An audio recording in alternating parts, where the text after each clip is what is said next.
This news report is coming in hot, like really hot. Like my AC's broken and it's really hot in here.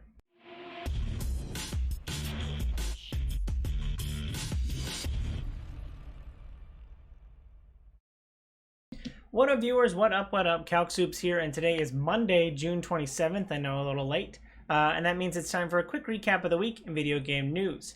Let's jump right in. Something I'm very excited for was last week had Plaguetale. Plaguetale Requiem officially got its release date just a few weeks after E3. They put out a trailer and announced the release date of October 18th. So really looking forward to playing that in October. I really love the first game, and the second one looks like a little bit more of the same, which I think is exactly what I want.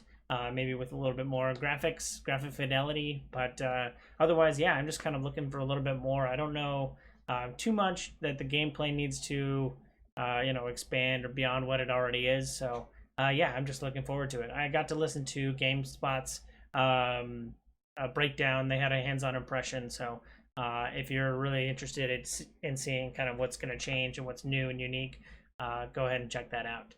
But otherwise, I'll have a link down below to the trailer that has the release date of October 18th on it. So really looking forward to that later this year.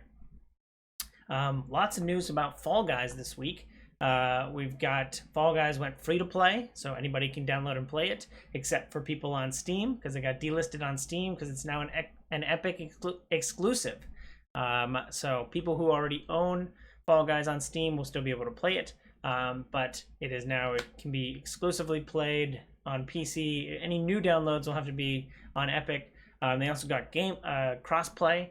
They'll be new with the new season. The new season has a new battle pass system and all that kind of stuff.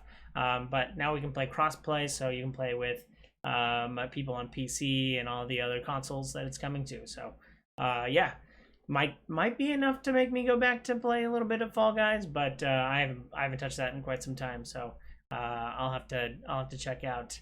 I'll have to check it out sometime soon, or re-download it, as the case may be.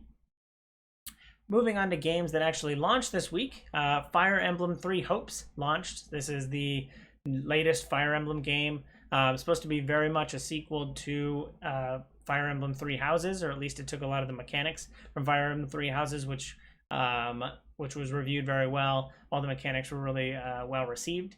It's currently sitting at an 80 Metacritic. So 3 Houses had a 89 Metacritic, so I'm curious, maybe they didn't take everything they needed to from three Houses. It seems like these might have been made in maybe not made in parallel. I'm curious if this was like already in production when three Hopes came out, but yeah, Three Houses came out. 3 Hopes is out now. It's got an 80 Metacritic. If you're interested, I have a link to the review recap, so you can kind of check out what everybody else is saying about it. Moving right along, speaking of recaps, Outriders came out last year, and it might have been some time since you've played Outriders, because it really has been for me. So if you need a recap of like where they are in the story before the expansion comes out later this month, actually in just a few short days on June 30th. The World Slayer expansion is coming out, but I have no idea what was happening in the story while I was playing it. So hopefully a recap will really help me get up to speed if I decide to download the World Slayer expansion for Outriders. Sony is continuing to remain silent and skipping really big gaming events. They announced this week that they won't be at Gamescom. I assume that is because they will be doing their own state of play. But I just got to bring up, like, when is God of War going to be announced? Because like a date has to be announced soon. I think we all know they said it's going to come out in 2022. But the fact that they're skipping major events, maybe they don't have anything else coming out that they want to announce. So maybe we'll just get a God of War specific state of play in the next month or two. But like if they go past Gamescom without announcing a date, I'd be pretty scared that game's gonna slip. So who knows? I'm looking forward to God of War whenever it comes out, but I think it's still a little bit questionable that it'll come out this year. But maybe I'm just a pessimist. Yeah, just because there isn't a lot of games coming out now, and a lot of games have been pushed out of this year. So, yeah, hopefully we get some God of War news soon. Kojima Productions and Death Stranding are releasing a physical Ukrainian peace medal that you can buy to show your support for Ukraine. I've already purchased mine. I think they're $40. But yeah, you can show your support for Ukraine by buying this Death Stranding peace medal, which I thought was really cool. So that's why I wanted to talk about it this week. I'll have a link down below to where you can purchase it. I think when I purchased mine, they said that they'll start shipping in August, so we can be able to check those out. But I think I'm not sure if there was a limited quantity or not, but hopefully you can get your hands on yours and show your support for Ukraine with a peace medal, which I thought was really cool. I don't know where I'll hang it or put it, but at least I'll have shown my support for Ukraine. Everyone prep your wallets because the Steam Summer Sale is now live. It went live this week and will be live until July 7th. So we've got a few weeks, and I've already started to build up my wish list of games that I'm going to buy before the end of the Steam Summer Sale. So be sure to check that out. Let me know what you pick up in the Steam Summer Sale. I've got a link to all the biggest deals if you want to check out GameSpot's list of all the biggest deals for the Steam Summer Sale. So be sure to check that out, and I'm really looking forward to picking up more Steam games. I'm really into CRPGs, like classic computer RPGs. So looking at Wrath of the Righteous, Pathfinder Wrath of the Righteous, and potentially Divinity Original Sin 2, maybe even Baldur's Gate. So maybe just picking those up. Maybe if I can get a bundle or something like that, that'd be perfect for me. But let me know what you buy and what the biggest discounts are.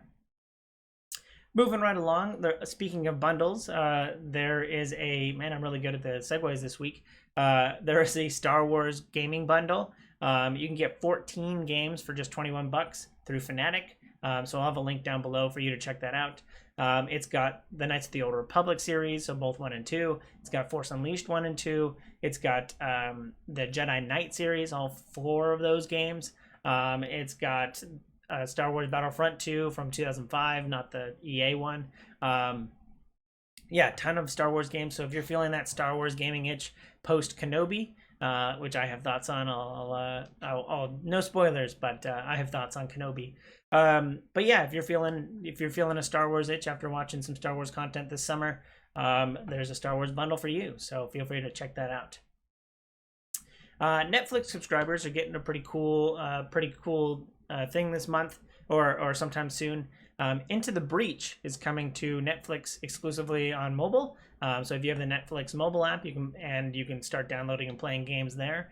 You can play Into the Breach, which is also getting an updated content. I don't think they've dropped any new content for quite some time. So pretty exciting that it's getting an update across the board.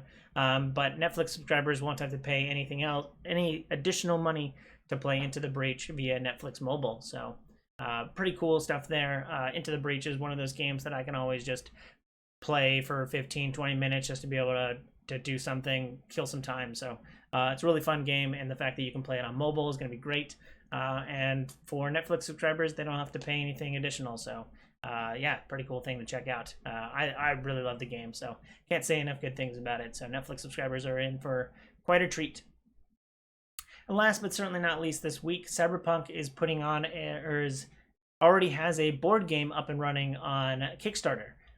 So Cool Mini or Not is making a Cyberpunk board game. Cyberpunk based on the video game series, or the video game Cyberpunk, not based on like the world as at whole. It's called The Gangs of Night City, and it's got a little V miniature. It's got a little Johnny Silverhands miniature. So if you just wanted that, that might be enough for you. But yeah, there's a Kickstarter right now for Cyberpunk, the board game. So I don't know. I think it runs till like the middle of July. So I don't think it's going to be out for too long. But if you're a pretty big Cyberpunk fan and want to check out a board game, play Cyberpunk competitively against your friends and build up your street gangs and all that kind of stuff, feel free to check out that Kickstarter as well. The one issue is you might have to wait for a day one patch to come in the mail. So be sure to watch out for that. But that's it for this week. Thanks for watching as always. I hope you enjoy this content. If you do, follow, like, and subscribe to me on YouTube and Twitch so you can see more great content like this. I'll have links down below in the description. Thanks again. I hope you have a super day. I hope you have a super week. And I hope you have a super day. Bye!